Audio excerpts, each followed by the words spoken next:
Bulldozer ನ್ಯಾಯ ಯೋಗಿ ಆದಿತ್ಯನಾಥ್ ಮುಖ್ಯಮಂತ್ರಿ ಆದ ನಂತರ ಉತ್ತರ ಪ್ರದೇಶದಲ್ಲಿ ಮತ್ತು ಉತ್ತರ ಪ್ರದೇಶದ ಕಾರಣಕ್ಕಾಗಿ ದೇಶದಾದ್ಯಂತ ಚರ್ಚೆಯಾಗಿರುವ ವಿಷಯ. ಅಲ್ಲಿ ಕ್ರೈಮ್ ಮಾಡಿದ್ರೆ ಬುಲ್ಡೋಸರಲ್ಲಿ ಮನೆ ಒಡೆದು ಬಿಡ್ತಾರಂತೆ, ಕ್ರೈಮ್ ಮಾಡಿದ್ರೆ ಮನೆ ಒಡೆದು ಬಿಡ್ತಾರಂತೆ ಅಂತ. ಲಾ ಡಸಂಟ್ ಪರ್ಮಿಟ್ ಇಟ್. ಕಾನೂನಲ್ಲಿ ಅದಕ್ಕೆ ಅವಕಾಶ ಇಲ್ಲ. ಇವರೊಂದು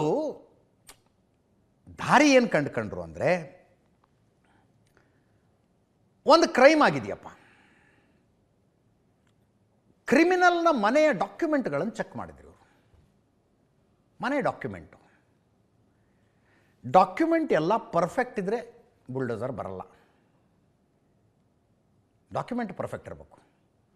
ಎಲ್ಲೂ ಒತ್ತುವರಿ ಮಾಡಿದೆ, ಸರ್ಕಾರಿ ಜಾಗದಲ್ಲಿ ಕಟ್ಕೊಂಡ್ಬಿಟ್ಟೆ, ಬಿಡಬೇಕಾದ ಸೆಟ್ ಬ್ಯಾಕ್ ಬಿಟ್ಟಿಲ್ಲ, ಇಂಥದ್ದು ಏನೇ ಸಮಸ್ಯೆ ಇದ್ದರೂ ಅವ್ರ ಮನೆಗೆ ಬುಲ್ಡೋಸರ್ ಬಂದ್ಬಿಡೋದು. ಹೀಗೆ ಡಾಕ್ಯುಮೆಂಟ್ ಸರಿ ಇಲ್ಲ ಅನ್ನುವ ಕಾರಣಕ್ಕಾಗಿ ಮನೆ ಒಡೆದಿದ್ದೀವಿ ಅನ್ನುವ ರಾಜ್ಯ ಸರ್ಕಾರದ ಸಮರ್ಥನೆ ಇತ್ತಲ್ಲ, ಆ ಸಮರ್ಥನೆಯ ಕಾರಣಕ್ಕಾಗಿ ಕೋರ್ಟ್ಗಳು ಏನು ಹೇಳೋದಕ್ಕಾಗಲಿಲ್ಲ. ಇದಕ್ಕೆ ಕೇಸ್ ತುಂಬ ಹಾಕಿದ್ರು, ಕೋರ್ಟ್ ಏನು ಹೇಳೋದಕ್ಕಾಗಲಿಲ್ಲ. ಈಗ ನೋಡಿ, ಅನುಕಲ್ಪ ಮಿಶ್ರಾ ಇವನು ಮನೆ ಕಟ್ಟಿಸ್ತಾ ಇದ್ದ. ಲವಕುಶ್ ಮಿಶ್ರಾ ಇವನು, ಅನುಕಲ್ಪ ಮಿಶ್ರಾ, ಲವಕುಶ್ ಮಿಶ್ರಾ ಇಬ್ಬರು ಮನೆಗಳಿದ್ದಾವೆ, ಇಬ್ಬರು ಸಂಬಂಧಿಕರು ಇವರು. ಲವಕುಶ್ ಮಿಶ್ರಾ ಮನೆ ಕಟ್ಟಿಸ್ತಾ ಇರೋದು.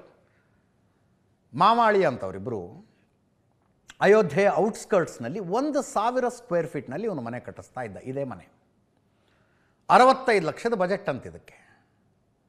ಇದಕ್ಕೆ ನೋಟಿಸ್ ಕೊಟ್ಟಿದ್ದಾರೆ, ಕೊಡು ನಿನ್ನ ಮನೆಯ ದಾಖಲೆಗಳನ್ನು, ಸೈಟಿನ ದಾಖಲೆಗಳನ್ನು ಕೊಡು ಅಂತ. ಇದರಲ್ಲಿ ಏನಾದ್ರು 2 ಅಡಿ ಹೆಚ್ಚು ಕಡಿಮೆ ಆಗಿದೆ ಅಂದರೆ ಅಲ್ಲೂ ಬುಲ್ಡೋಸರ್ ಬರುತ್ತೆ ಅಂತ ಅರ್ಥ.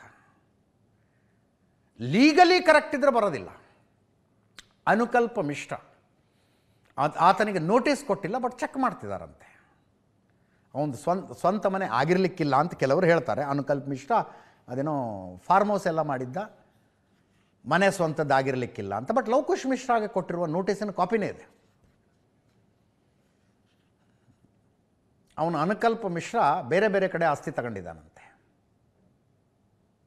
ಉಳಿದಂತೆ ರಾಜಕೀಯ ಆರೋಪ ಪ್ರತ್ಯಾರೋಪಗಳು ಮುಂದುವರೆದಿದ್ದಾವೆ. ಅಖಿಲೇಶ್ ಯಾದವ್, ಉತ್ತರ ಪ್ರದೇಶದ ಮಾಜಿ ಮುಖ್ಯಮಂತ್ರಿಗಳು, ಅದೊಂದು ವರ್ಡ್ ಕಾಯಿನ್ ಮಾಡಿಬಿಟ್ರು. ಡೊನೇಷನ್ ಫಸ್ಟ್, ನೇಷನ್ ಸೆಕೆಂಡ್ ಅಂತ. ಇವರು ಬಿ ಜೆ ಪಿಯವರು ನೇಷನ್ ಫಸ್ಟ್ ಅಂತಿದ್ರಲ್ಲ, ನೇಷನ್ ಫಸ್ಟ್ ಅಲ್ಲ, ಡೊನೇಷನ್ ಫಸ್ಟ್ ಅಂತ. ಆ ಲೈನ್ನಲ್ಲಿ ವಾಗ್ದಾಳಿಗಳನ್ನು ಅಖಿಲೇಶ್ ಯಾದವ್ ಮುಂದುವರಿಸಿದ್ದಾರೆ. SIT ರಚನೆಯಾದ ನಂತರ ಯಾಕೆ FIR ಆಯಿತು? ಅರವಿಂದ್ ಕೇಜ್ರಿವಾಲ್ ಅವರು ಕೇಳ್ತಾ ಇದ್ದಾರೆ. SIT ರಚನೆಯಾದಾಗ FIR ಆಗಿರಲಿಲ್ಲ. ಇದು ಕಾನೂನು ಮೀರಿ ನಡೆದಿರುವಂಥ ಬೆಳವಣಿಗೆ ಅಂತ. ಫರ್ಜಿ FIR ಅಂದ್ರಪ್ಪ, ನಕಲಿ FIR ಹಂಗಂದ್ರೆ ಏನು ಅಂತ ಒಂದು ಅರ್ಥ ಆಗಲಿಲ್ಲ ನನಗೆ. ಇನ್ನು ಬೆಂಗಳೂರಿನಲ್ಲಿ ನಿನ್ನೆ RSSನ ಒಂದು ಸಭೆ ಆಯಿತು. BJPಯ ಹಿರಿಯ ನಾಯಕರುಗಳನ್ನು ಕರೆಯಲಾಗಿತ್ತು. BY ವಿಜಯೇಂದ್ರ, ಬಸವರಾಜ ಬೊಮ್ಮಾಯಿ, ಸದಾನಂದ ಗೌಡರು, ಛಲವಾದಿ ನಾರಾಯಣಸ್ವಾಮಿ, ಪ್ರಹ್ಲಾದ್ ಜೋಶಿ, ಸೋಮಣ್ಣ, ಶೋಭಾ ಕರಂದ್ಲಾಜೆ, ನಳಿನ್ ಕುಮಾರ್ ಕಟೀಲ್, ಪ್ರತಾಪ್ ಸಿಂಹ, ಸುನೀಲ್ ಕುಮಾರ್, ಕೋಟಾ ಶ್ರೀನಿವಾಸ್ ಪೂಜಾರಿ, ಡಾಕ್ಟರ್ K ಸುಧಾಕರ್ ಸೇರಿದಂತೆ ಅನೇಕ ಹಿರಿಯ BJP ನಾಯಕರುಗಳಿದ್ದಂಥ ಸಭೆ. ಆ ಸಭೆಯಲ್ಲಿ ರಾಮ ಮಂದಿರದ ವಿಷಯ ಭಾಳ ಜೋರಾಗಿ ಚರ್ಚೆಗೆ ಬಂತಂತೆ. 3 ತಾಸು ನಡೆದಿದೆ ಈ ಮೀಟಿಂಗು. ಕೇವಲ ಯೋಗಿ ಆದಿತ್ಯನಾಥ್ ಒಬ್ಬರೇ ಸಮರ್ಥನೆ ಮಾಡಿಕೊಳ್ಳುವುದಲ್ಲ, ಎಲ್ಲರೂ ಇದನ್ನು ಸ್ಪಷ್ಟ ನಿಲುವನ್ನು ಹೇಳಬೇಕು, ಅನ್ಡೌಟೆಡ್ ನಿಲುವನ್ನು ಹೇಳಬೇಕು. ಕಳ್ಳತನದ ಮಾಹಿತಿ ಸಿಕ್ಕ ತಕ್ಷಣ SIT ರಚನೆ ಆಗಿದೆ, ಯಾರನ್ನೂ ಬಿಡೋದಿಲ್ಲ, ಆಳಕ್ಕೆ ಹೋಗಿ ತನಿಖೆ ಮಾಡಲಾಗುತ್ತೆ.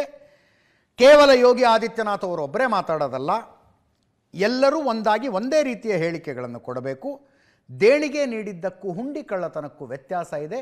ದೇಣಿಗೆ ನೀಡಿದ್ದರಲ್ಲಿ 1 ರೂಪಾಯಿ ಹೆಚ್ಚು ಕಡಿಮೆ ಆಗಿಲ್ಲ. ದೇಣಿಗೆ ಕೊಟ್ಟಂಥವರು ನಮ್ಮ ದೇಣಿಗೆ ಏನಾಗಿದೆ ಅಂತ ಯಾರೇ ಕೇಳಿಕೊಂಡು ಬಂದರೂ ಅವರಿಗೆ ಉತ್ತರ ಕೊಡಬೇಕು ಅಂತ ಇತ್ಯಾದಿ ನಿರ್ಣಯಗಳಾಗಿದೆಯಂತೆ. ಉತ್ತರ ಪ್ರದೇಶ ವಿಧಾನಸಭಾ ಚುನಾವಣೆ, ಇನ್ನು 8 ತಿಂಗಳಲ್ಲಿ ಉತ್ತರ ಪ್ರದೇಶದಲ್ಲಿ ವಿಧಾನಸಭಾ ಚುನಾವಣೆ. ವಿರೋಧ ಪಕ್ಷಗಳು ಇದನ್ನು ಇಶ್ಯೂ ಮಾಡಿಕೊಳ್ತವೆ, ಅದಕ್ಕೆ ಅವಕಾಶ ಕೊಡಬಾರ್ದು ಅಂತೆಲ್ಲ ಚರ್ಚೆಗಳಾದುವಂತೆ ನಿನ್ನೆ ಸಭೆಯಲ್ಲಿ. ಉಳಿದಂತೆ BJP ಆಂತರಿಕ ರಾಜಕಾರಣದ ವಿಷಯ ಚರ್ಚೆಗೆ ಬಂತಂತೆ. BJP ನಾಯಕರದ್ದು ಇನ್ನೊಂದು ಪ್ರತ್ಯೇಕವಾದ ಸಭೆಯನ್ನು ಕರೆದು ಅದರಲ್ಲಿ ನಿರ್ಣಯಿಸೋಣ ಅಂತ ಮಾತಾಡಿಕೊಂಡ್ರಂತೆ. ನಿನ್ನೆಯ ಸಭೆಯಲ್ಲಾಗಿದ್ದು. ಮುಂದಿನ ಸುದ್ದಿಗೆ ಹೋಗೋಣ.